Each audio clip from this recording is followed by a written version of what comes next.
Shalom. Surat Yohanes berkata, Allah adalah kasih, God is love.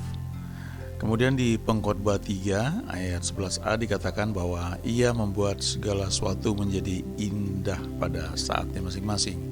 He makes all things beautiful in its time. Jadi kita dapat berkata bahwa God is good all the time. Tentunya untuk bisa mengalami hal itu, kita perlu terus belajar bagaimana berjalan bersama Tuhan dan mengizinkan Roh-Nya yang kudus yang menuntun kita senantiasa.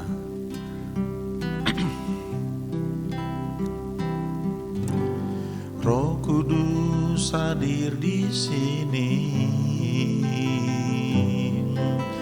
mengalir di bait suci.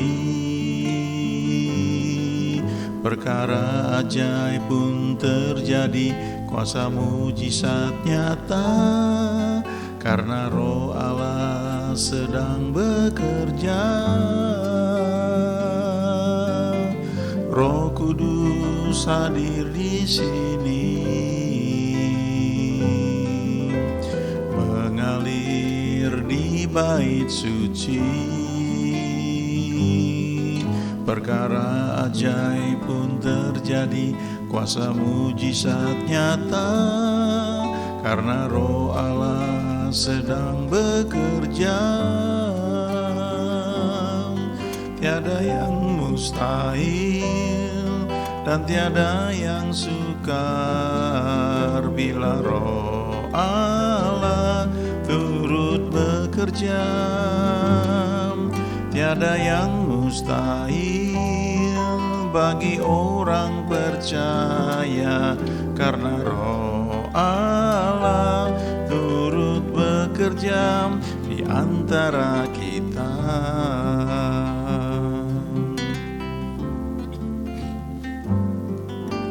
Roh Kudus hadir di sini, mengalir di bait suci.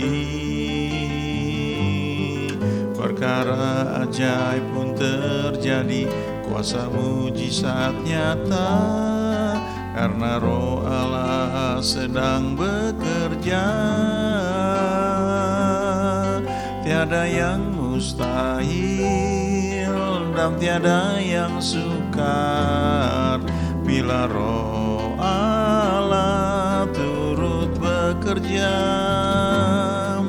Tiada yang mustahil bagi orang percaya, karena Roh Allah turut bekerja di antara kita. Tiada yang mustahil dan tiada yang sukar bila Roh Allah turut bekerja. Tiada yang mustahil bagi orang percaya, karena Roh Allah turut bekerja di antara kita.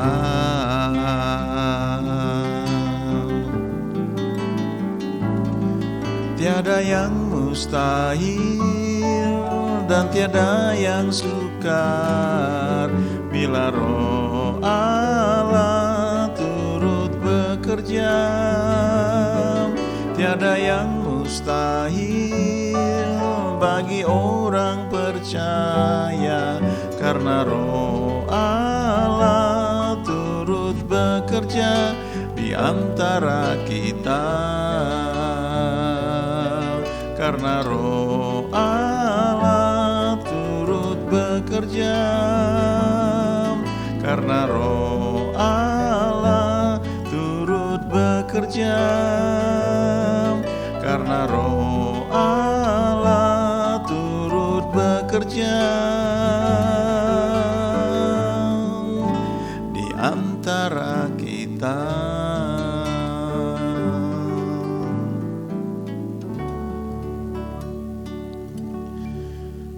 Tiada yang mustahil bagi orang percaya kalau Roh Kudus bekerja, ya, karena Roh Allah bekerja bersama-sama kita. Yang diperlukan dari kita itu cuma percaya dan lalu melakukan apa yang memang Dia perintahkan. Kali ini kita akan melihat bagaimana pekerjaan Roh Kudus, ya, pekerjaan Tuhan dalam kehidupan Yakub. Kalau dibaca dari Kejadian pasal 29, bahkan dari pasal-pasal sebelumnya, ya, Yakub ini anak dari Ishak. Yakub kembar, ya, ada Esau dan Yakub. Nah, Yakub ini lari ke tempat Laban, pamannya, dan kemudian singkat cerita dia kawin, ya, dia menikah dengan Lea dan Rahel, dan untuk itu dia harus bekerja 14 tahun kepada mertuanya, kepada Laban, ya, pamannya sendiri, supaya dia bisa sah, ya, dia bayar hutang dia. Karena waktu mau menikah dengan Rahel, dia bilang sama Laban bahwa dia mau kerja 7 tahun, ya, untuk mendapatkan Rahel. Tapi karena yang diberikan Lea, lalu Laban minta tambah 7 tahun lagi, jadi total 14 tahun. Nah, selama 14 tahun itu Yakub punya banyak anak, ya, dari Lea terutama yang banyak sekali, ada total ada 7, ya, 6 laki-laki, 1 perempuan. Lalu dari Bilha dan Zilpa, itu bisa dibaca di Kejadian pasal 29, masing-masing ada 2, ya. Kemudian baru lahirlah yang dari Rahel yang namanya Yusuf. Nah, di Kejadian 30 mulai ayat 25 ini ceritanya, ya, dimulai. Saya bacakan, ya, ayat 25. Setelah Rahel melahirkan Yusuf, berkatalah Yakub kepada Laban, "Izinkanlah aku pergi supaya aku pulang ke tempat kelahiranku dan ke negeriku." Dari sini kita melihat bahwa dapat disimpulkan bahwa Yakub sudah bekerja 14 tahun. Ya, jadi sudah lunas istilahnya untuk dia mendapatkan Lea dan Rahel. Dan itu terjadi, ya, setelah Rahel melahirkan Yusuf. Jadi dapat disimpulkan memang Yusuf ini lahir ketika Yakub sudah bekerja kurang lebih 14 tahun. Ayat 26, "Berikanlah istri-istriku dan anak-anakku yang menjadi upahku selama aku bekerja padamu supaya aku pulang, sebab engkau tahu betapa keras aku bekerja padamu." Tetapi Laban berkata kepadanya, "Sekiranya aku mendapat kasihmu, telah nyata kepadaku bahwa Tuhan memberkati aku karena engkau." Ya, perhatikan kalimat ini, ya, ini luar biasa. Jadi Laban ini ngerti bahwa dia diberkati oleh Tuhan karena Yakub bekerja pada dia, ya, pada Laban. Ini hal yang sama nanti juga nyata turun kepada Yusuf. Ketika Yusuf bekerja di rumah Potifar, ya, Potifar itu melihat bahwa semenjak Yusuf bekerja di tempat dia, berkat Tuhan itu turun. Ini salah satu blessing yang Tuhan janjikan, ya, buat kita yang percaya. Lalu ayat 28, lagi katanya, "Tentukanlah upahmu yang harus kubayar, maka aku akan memberikannya." Lalu ayat 29, sahut Yakub kepadanya, "Engkau sendiri tahu bagaimana aku bekerja padamu dan bagaimana keadaan ternakmu dalam penjagaanku. Sebab harta milikmu tidak begitu banyak sebelum aku datang, tetapi sekarang telah berkembang dengan sangat dan Tuhan telah memberkati engkau sejak aku berada di sini. Jadi, bilakah dapat aku bekerja untuk rumah tanggaku sendiri?" Kata Laban, "Apakah yang harus kuberikan kepadamu?" Jawab Yakub, "Tidak usah kau berikan apa-apa kepadaku. Aku mau lagi menggembalakan kambing dombamu dan menjaganya, asal engkau mengizinkan hal ini kepadaku." Ayat 32, ya, ini kita perhatikan. "Hari ini aku akan lewat dari tengah-tengah segala kambing dombamu dan akan mengasingkan dari situ setiap binatang yang berbintik-bintik dan berbelang-belang. Segala domba yang hitam dan segala kambing yang berbelang-belang dan berbintik-bintik, itulah upahku." Ayat 33, dan kejujuranku akan terbukti di kemudian hari apabila engkau datang memeriksa upahku. Segala yang tidak berbintik-bintik atau berbelang-belang di antara kambing-kambing dan yang tidak hitam di antara domba-domba, anggaplah itu tercuri olehku. Kemudian kata Laban, baik, jadilah seperti perkataanmu itu.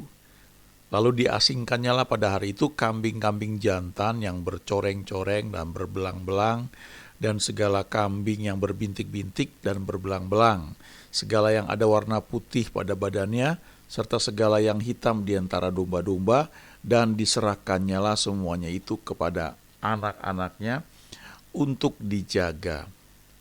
Ayat 36, kemudian Laban menentukan jarak 3 hari perjalanan jauhnya antara dia dan Yakub. Maka tetaplah Yakub menggembalakan kambing domba yang tinggal itu. Jadi ketika sudah dibuat kesepakatan, ya, Yakub bilang yang menjadi upah dia adalah, ya, di ayat 33 itu, ya, kalau ada yang tidak berbintik-bintik atau berbelang-belang di antara kambing-kambing, atau yang tidak hitam di antara domba-domba, itu berarti tercuri olehku, ya. Artinya yang menjadi upah Yakub itu adalah yang berbintik-bintik atau berbelang-belang di antara kambing-kambing, dan yang hitam di antara domba-domba, itu upahnya. Nah, karena itu di ayat 35 Laban langsung memisahkan semua kambing-kambing jantan yang bercoreng-coreng dan berbelang-belang, dan segala kambing yang berbintik-bintik dan berbelang-belang, segala yang ada warna putih pada badannya, lalu serta segala yang hitam di antara domba-domba. Lalu itu semua diserahkan kepada anak-anaknya untuk dijaga. Kemudian ditentukan jarak 3 hari perjalanan jauhnya antara kumpulan itu sama Yakub, ya. Jadi dengan kata lain, yang sudah dipisahkan oleh Laban itu gak akan mungkin nyasar, ya, 3 hari perjalanan jauhnya untuk sampai kepada Yakub, ya, yang menggembalakan kambing domba yang tinggal itu. Jadi secara logika gak mungkin dari kambing domba yang tinggal yang digembalakan oleh Yakub itu tidak akan mungkin lahir kambing yang berbintik-bintik, berbelang-belang, atau domba yang hitam. Gak akan mungkin, karena secara ilmu genetika, ya, artinya kalau domba yang putih kawin dengan domba yang putih, ya gak mungkin jadi hitam gitu, ya. Harus ada bibit yang hitam, ya, baru kemungkinan itu bisa muncul, ya. Sama juga, saya nggak tahu sekarang, ya, tapi kalau sekian tahun yang lalu itu kalau pria dan wanita menikah, ya, misalnya yang wanita atau yang pria, salah satu di antara mereka bergolongan darah AB kalau nggak salah gitu, ya, nanti hasilnya tuh anaknya tuh ya mesti ada perpaduan dari sana gitu, ya. Terutama yang biasa kelihatan jelas itu dari fisik, ya, dari kulit, warna kulit, dari rambut dan sebagainya. Nah, jadi dengan kata lain, Laban ini berpikir, wah, Yakub ini kena jebakan, dia nggak bakalan punya apa-apa karena kambing domba yang tersisa itu tidak akan mungkin melahirkan jenis kambing domba dengan warna yang sudah disepakati sebagai upahnya Yakub, ya. Lalu ayat 37, ya. Lihat, ini menarik sekali, ayat 37.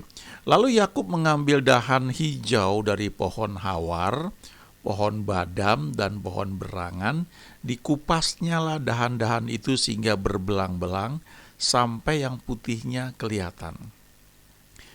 Ia meletakkan dahan-dahan yang dikupasnya itu dalam palungan, dalam tempat minum, kemana kambing domba itu datang minum, sehingga tepat di depan kambing domba itu. Adapun kambing domba itu suka berkelamin pada waktu datang minum. Ini Yakub bisa memperhatikan seperti ini karena dia sudah 14 tahun, ya, dia menggembalakan. Jadi dia lihat gitu. Dia mengamati kejadian di lapangan. Sehingga dia berani menawarkan diri kepada Laban untuk bekerja dengan upah seperti yang sudah disebutkan tadi, ya. Lalu ayat 39, jika kambing domba itu berkelamin dekat dahan-dahan itu, maka anaknya bercoreng-coreng, berbintik-bintik, dan berbelang-belang. Jadi ini rupanya sudah sekian tahun ya, 14 tahun Yakub mengamati hal itu. Ayat 40, kemudian Yakub memisahkan domba-domba itu, dihadapkannya lah kepala-kepala kambing domba itu kepada yang bercoreng-coreng, dan kepada segala yang hitam di antara kambing domba Laban. Demikianlah ia beroleh kumpulan-kumpulan hewan baginya sendiri dan tidak ditempatkannya pada kambing domba Laban. Jadi artinya ketika dia menaruh ini ya, dahan hijau dari pohon hawar, pohon badam, dan pohon berangan, dikupas hingga berbelang-belang, lalu dia taruh itu di dalam palungan di mana kambing domba itu datang minum dan berkelamin, maka hasilnya itu anaknya bercoreng-coreng, berbintik-bintik, dan berbelang-belang, dan itu adalah upahnya Yakub. Padahal secara logika itu nggak mungkin. Ya. Lalu ayat 41, dan setiap kali apabila berkelamin kambing domba yang kuat, maka Yakub meletakkan dahan-dahan itu ke dalam palungan di depan mata kambing domba itu, supaya berkelamin dekat dahan-dahan itu.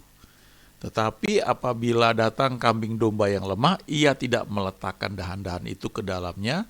Jadi hewan yang lemah untuk Laban dan yang kuat untuk Yakub.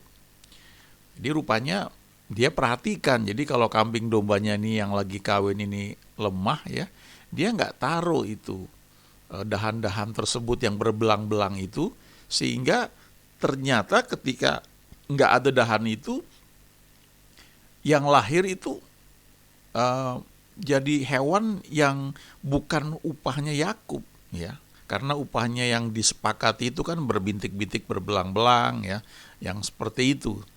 Jadi bisa diatur ternyata sama Yakub ini, nanti yang lahir ini jadi milik saya ya, upah saya sesuai perjanjian atau tidak ya.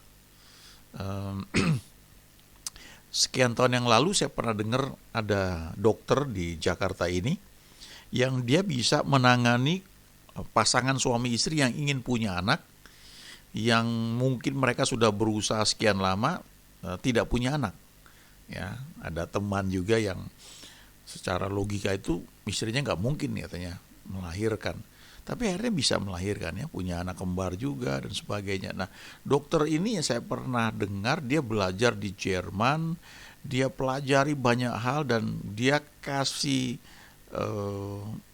mungkin ada obat juga ya, vitamin dan sebagainya, tapi yang jelas itu dipelajari sehingga suami istri yang datang ini yang ingin punya anak dan dibimbing oleh dokter tersebut itu harus mengikuti ya, kapan mereka itu makan, kapan mereka berhubungan, dan bahkan bisa ditanya, kamu kalian mau punya anak kembar, mau laki perempuan, bisa sampai seperti itu ya.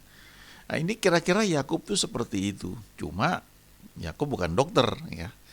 Tapi nanti kita lihat apa yang menyebabkan hal tersebut ya. Ayat 43, maka sangatlah bertambah-tambah harta Yakub dan ia mempunyai banyak kambing domba, budak perempuan dan laki-laki, unta dan keledai. Ya, kalau kita hitung nih total selama 6 tahun. Ya, total Yakub tuh tinggal di Laban 20 tahun, 14 tahun itu free karena dia bayar itu untuk bisa menikah dengan Lea dan Rahel. Tapi 6 tahun berikutnya dia kerja dengan upah yang sudah disepakati, dan dalam 6 tahun itu dia bertambah kaya ya. Kejadian 31 sekarang ya. Ini ketika sudah Yakub melihat kelihatannya Laban ini udah nggak happy gitu, karena anak-anaknya lapor, wah yang makin kaya kok Yakub ya, padahal dia kan kerja sama kita, kenapa dia yang makin kaya gitu. Tapi Laban mau protes nggak bisa ya, karena kumpulan kambing domba yang tersisa itu ya jaraknya 3 hari jauhnya perjalanan dengan kumpulan kambing domba punya Laban ya. Ayat 4 sekarang kita lihat ya, Kejadian 31. Sesudah itu Yakub menyuruh manggil Rahel dan Lea untuk datang ke padang, ke tempat kambing dombanya. Lalu ia berkata kepada mereka, telah kulihat dari muka ayahmu bahwa ia tidak lagi seperti yang sudah-sudah kepadaku. tetapi Allah ayahku menyertai aku. Ini satu prinsip yang luar biasa. Artinya Yakub ini kenal Allah yang ayahnya sembah. Itu satu prinsip yang penting yang perlu kita perhatikan ya. Kalau kita punya anak, kita perlu belajar memperkenalkan Tuhan yang kita sembah kepada anak-anak kita, kepada keluarga kita. Ya, sebaliknya kalau kita adalah anak, ya kita perlu belajar dari orang tua kita yang lebih dahulu mungkin mengenal Tuhan. Ayat 6, juga kamu sendiri tahu bahwa aku telah bekerja sekuat-kuatku pada ayahmu. Ayat 7, tetapi ayahmu telah berlaku curang kepadaku dan telah 10 kali mengubah upahku. Nah, kalau di Alkitab kalau dibilang 10 itu bisa berarti betul 10 atau lebih dari 10, artinya berkali-kali, berulang kali. Tetapi Allah tidak membiarkan dia berbuat jahat kepadaku. Ayat 8, apabila ia berkata yang berbintik-bintiklah akan menjadi upahmu, maka segala kambing domba itu beroleh anak yang berbintik-bintik. Dan apabila ia berkata yang bercoreng-corenglah akan menjadi upahmu, maka segala kambing domba beroleh anak yang bercoreng-coreng. Jadi rupanya ini perjanjiannya diubah-ubah terus ya sama Laban. Tapi tetap saja hasilnya Yakub semakin bertambah kaya. Ayat 9, demikianlah Allah mengambil ternak ayahmu dan memberikannya kepadaku. Nah, ayat 10 ini kuncinya ya, lihat di sini ya. Pada suatu kali pada masa kambing domba itu suka berkelamin, maka aku bermimpi dan melihat bahwa jantan-jantan yang menjantani kambing domba itu bercoreng-coreng, berbintik-bintik dan berbelang-belang. Walaupun mungkin faktanya yang sedang berkelamin itu tidak seperti itu. Yang polos ya. Yang sebenarnya bukannya punyanya Yakub begitu. Tapi dalam mimpi itu dia melihat bahwa yang sedang menjantani kambing domba itu adalah yang bercoreng-coreng, berbintik-bintik dan berbelang-belang, sehingga lahirlah kambing domba yang bercoreng-coreng, berbintik-bintik dan berbelang-belang, yang memang adalah upahnya Yakub. Lalu ayat 11, dan malaikat Allah berfirman kepadaku dalam mimpi itu, Yakub, jawabku, ya Tuhan. Lalu ia berfirman, angkatlah mukamu dan lihatlah bahwa segala jantan yang menjantani kambing domba itu bercoreng-coreng, berbintik-bintik dan berbelang-belang, sebab telah kulihat semua yang dilakukan oleh Laban itu kepadamu. Akulah Allah yang di Betel, di mana engkau mengurapi tugu, dan di mana engkau bernasar kepadaku. Maka sekarang bersiaplah engkau, pergilah dari negeri ini dan pulanglah ke negeri sanak saudaramu. Jadi sebenarnya dalam 14 tahun itu pelajaran yang Yakub dapat ya. Pertama dia memperhatikan kambing dombanya, bagaimana mereka itu kawin ya, berkelamin, kemudian lahirnya seperti apa.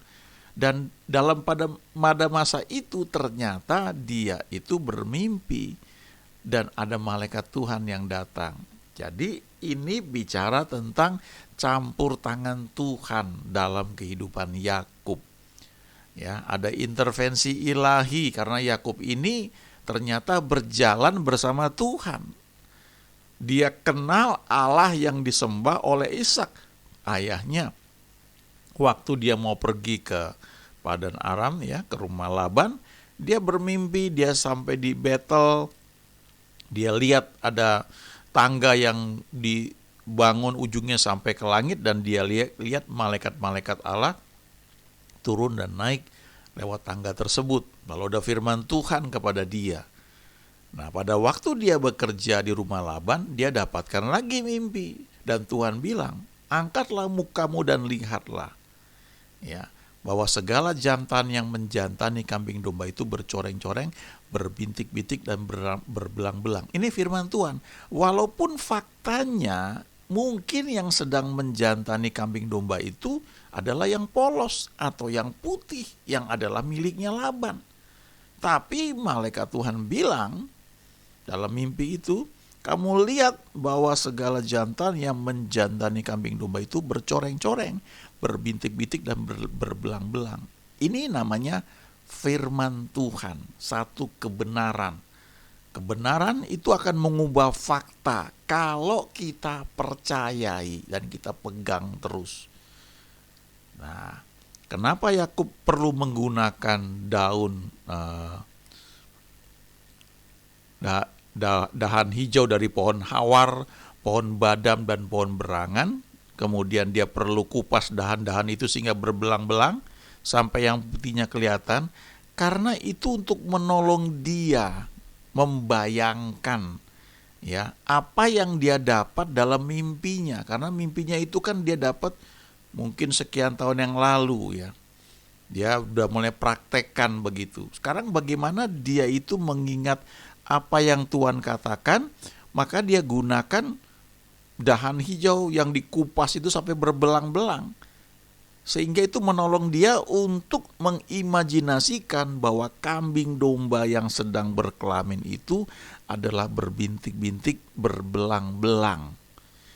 Sesuai dengan apa yang dia dapat dari mimpinya. Nah, ini pentingnya kita belajar mempercayai apa yang Tuhan katakan, lalu kita gunakan imajinasi kita untuk membayangkan apa yang memang firman Tuhan katakan itu, lalu terus pegang gambaran itu. Karena kebenaran yang dari Tuhan itu, yang kita lihat itu yang akan mengubah fakta, ya, mengubah kenyataan.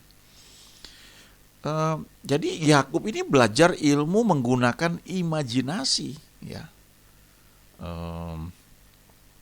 Dia dapat dari mana? Ya dari mana lagi kalau bukan dari kakek moyangnya? Siapa itu? Ya, dari Abraham. Kita bisa lihat di Ibrani 11 ayat 8 dan 9. Karena dikatakan di situ, Ibrani 11 ayat 8 dan 9, karena iman Abraham taat ketika ia dipanggil untuk berangkat ke negeri yang akan diterimanya menjadi milik pusakanya. Lalu ia berangkat dengan tidak mengetahui tempat yang ia tujui. Karena iman ia diam di tanah yang dijanjikan itu seolah-olah di suatu tanah asing, dan di situ ia tinggal di kemah dengan Ishak dan Yakub yang turut menjadi ahli waris janji yang satu itu. Kalau kita pelajari, kita hitung usia Abraham, usia Ishak ya. Mereka tinggal bersama-sama itu dalam kurun waktu 15 tahun. Dari sejak Yakub lahir ya bersama Esau abangnya sampai Abraham meninggal itu ada selang waktu 15 tahun. Dan yang tinggal di dalam kemah itu adalah Abraham, Ishak dan Yakub. Enggak ada Esaunya. Kemana Esaunya? Esaunya main layangan kalau bahasa sekarang. Karena dikatakan Esau itu suka tinggal di padang, suka berburu. Ya.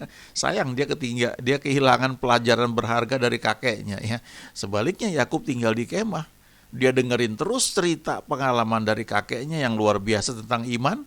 Dan akhirnya dia ngerti prinsip imajinasi itu. Bagaimana kakeknya ketika belum punya anak, belum punya keturunan, kakeknya tetap pegang janji Tuhan ketika Tuhan berkata bahwa kamu akan menjadi bangsa yang besar. Jadi kalau siang dia lihat debu tanah, dia bayangkan keturunannya seperti itu banyaknya. Kalau malam dia lihat bintang-bintang, dia bayangkan, dia ingat janji Tuhan seperti itu nanti banyaknya keturunannya. Terus dia gunakan imajinasi dia untuk membayangkan apa yang Tuhan janjikan itu supaya jadi dalam hidupnya. Memang itu butuh waktu, ya tidak semalam. Dengan cara seperti itu Abraham akhirnya memperoleh apa yang Tuhan janjikan. Nah, Yakub belajar di situ, tapi tentunya dia tidak buat sembarangan. Karena kalau kita baca tadi di Kejadian 31, ya ada malaikat Tuhan yang memang berfirman. Jadi ada firman-Nya. Nah, kok bisa ada firman-Nya? Karena Yakub membangun hubungannya dengan Tuhan.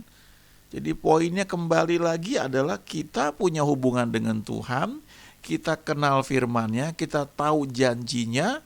Ada firman logos yang kita baca itu mengubah cara berpikir kita. Lalu karena kita merenungkan, kita membuka hati kita untuk Tuhan berbicara kepada kita, maka firman yang kita baca tidak sekedar firman logos, itu menjadi rema. Pada waktu menjadi rema itu muncul iman. Itu butuh keputusan dari kita untuk percaya.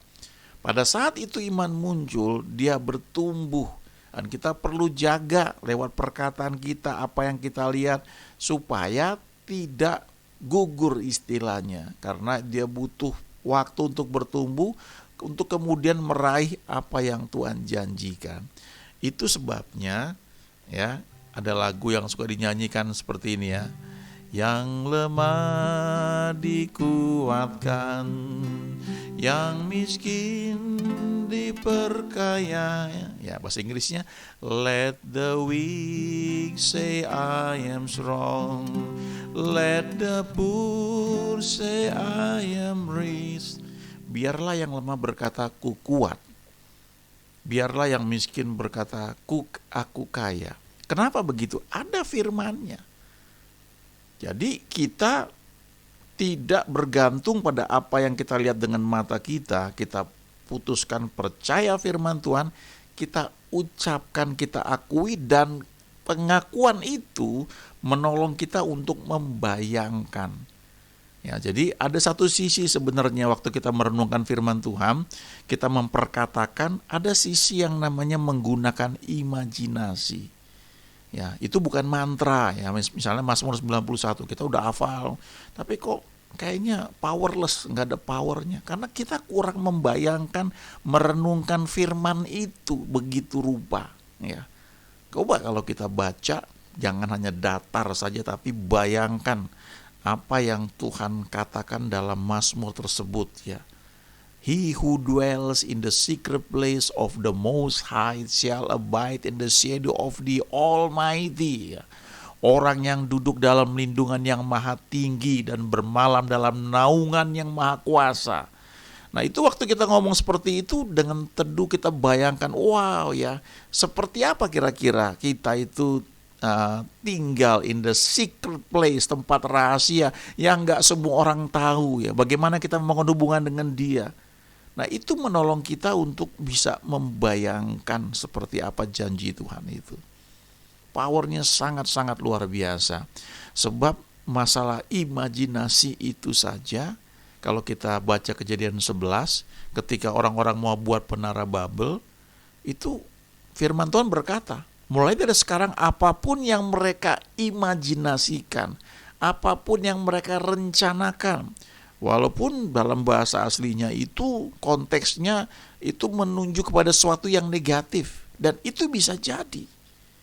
Ini satu prinsip juga ya, kita hidup di lingkungan di masyarakat, tanggung jawab kita untuk berdoa supaya semua boleh berjalan dengan baik. Sebab kalau ada orang-orang yang jahat ya, mereka merencanakan hal yang jahat dan mereka sehati seperti itu, seperti Menara Babel, itu bisa terjadi.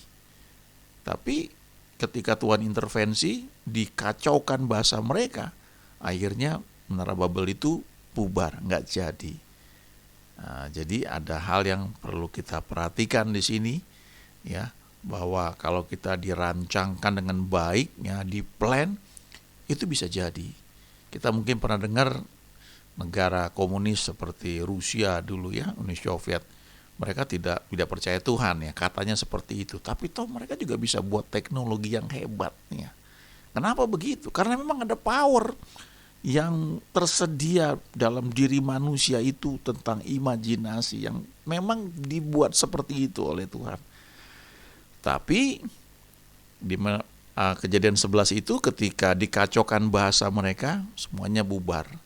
Nah, sekarang kalau untuk yang umum saja bisa terjadi seperti itu, apalagi bagi kita yang percaya Tuhan. Ada janji Tuhan, kita ucapkan, kita akui, kita pegang itu, maka itu akan jadi. Itu sebabnya apapun keadaan kita saat ini, mulai belajar percaya bahwa Allah adalah kasih. God is love. Itu ada ayatnya. Kalau Dia adalah kasih, maka Dia akan mewujudkan kasihnya buat kita. Dia akan membuat segala sesuatu menjadi indah pada waktunya masing-masing. He makes all things beautiful in His time. Itu ada ayatnya juga. God is love, ada ayatnya.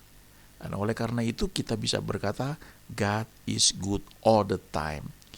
kita ucapkan itu, kita memang bayangkan hal yang baik dari Tuhan yang memang Dia adalah baik, kita perkatakan berulang-ulang, itu menjadi satu cara berpikir kita, ya belief system kita, bahwa my God is good all the time, bahwa Tuhanku senantiasa baik. Maka kita memang akan mengalami apa yang kita percaya itu. Amin.